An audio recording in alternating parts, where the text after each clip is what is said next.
If you were to flick through the pages of history and come to the beginning of our history, or the history of our nation, as in the sovereign Muslim nation, you would notice that at that time, in that age or in that era, there were two main world powers, superpowers or empires. On the one side was the Persian Empire, and on the other side was the Roman Empire. And both of these empires had reached the zenith of power. They boasted political stability, economical prosperity, military capability, and an influence that extended over much of the globe. And then there, in the dry deserts of Arabia, lived the Arab race, a semi-nomadic people scattered across an endless desert. Their land was harsh, their climate difficult, their land barren, their people scattered, disunited, uneducated, undisciplined. And on the earth of God, it would be accurate to say that they had nothing going for them. So much so that the great conquerors of the past passed them by and didn't even look twice at them. They didn't even consider them a people worthy of conquest.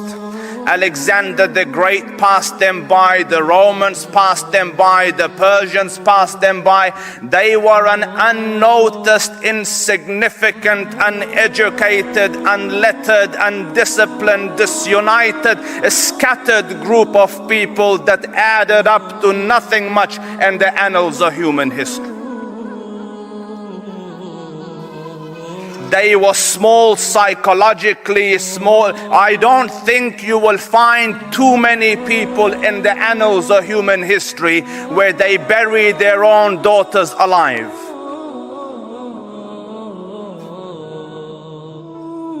Politically, they thought small, they aimed small. One of their greatest men, this is later on, but the reference that I am giving here is in his days before Islam. A man came and asked him, Ya Umar, what is your biggest aim in life? What is your biggest goal in life? What do you want to achieve in life? What do you live for? He said, I wish that if I could have a herd of camels, that I could breed and milk and live off that comfortably. That is my aim in life. They were a small people, population the numbers were not as big as the other countries. And yet Allah Rabbul Izzah chose and preferred this unnoticed, undisciplined, disunited, uneducated, scattered group of people to become the primary promoters and propagators of the one true religion of God. And I study history and I contemplate deeply about it, and for the life of me I am thinking, Ya Rab, the Romans were there, the Persians were there, armies were there, governments were there, governance were there, pomp was there, ceremony was there, and you opt for this unnoticed, disunited, undisciplined, uneducated group of people to become the custodians and the promoters and propagators of the salvation of the human nation. And yet, when this group of people, semi-nomadic group of people hovering on the brink of barbarism, when these people entered Islam, and as the Quran says, "Udkhulu fi silmi kaffah," when they entered it entirely, when it became their life and their focus and their purpose and their everything, within a few decades, this insignificant, unnoticed, undisciplined, small, uneducated nation expanded and extended from Granada in Spain on one side to New Delhi in India on the other. History is making a point here.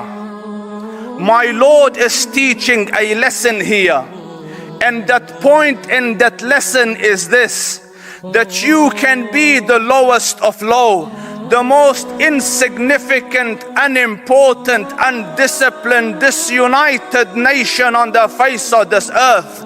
But if you were to cling to this rope of Allah, وَاعْتَصِمُوا بِحَبْلِ اللَّهِ جَمِيعًا, you will reach the pinnacles of human achievement. There is not a second truth beyond this. And so far as they held on to this deen, there was not another nation that could show light to them. History calls them the torchbearers of light and education. At the time the Prophet came, sallallahu alaihi wasallam, to Mecca, the historians record that there were 18 people that could read and write in the whole of Mecca. 18. By the time the Prophet left, Arabia had become teachers of the world. And that same Umar ibn al-Khattab radiyallahu anhu, who yesterday wanted to have a herd of camels, they ask him now after Islam, Ya Umar, what is your goal? What is your purpose? What's the mission of your life? What do you want to live for? He says, I want to struggle till the deen of Muhammad reaches every corner of the globe. If you were to flick through the page of history and come to the beginning of our history of our nations, as in the sovereign Muslim nation, you would notice that at the time, is that age, or in that year, there were two mine wood power superpowers, or in prison. On the one side was the prison nation. On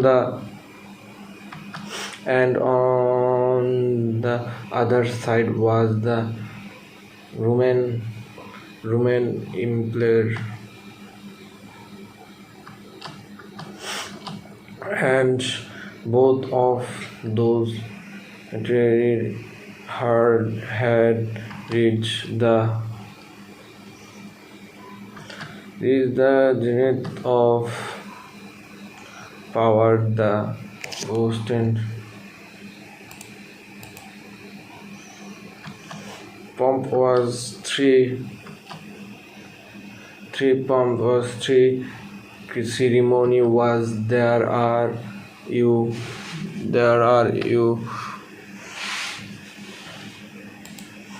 say when the entirely was it became their life and their faith and their purpose and their everything.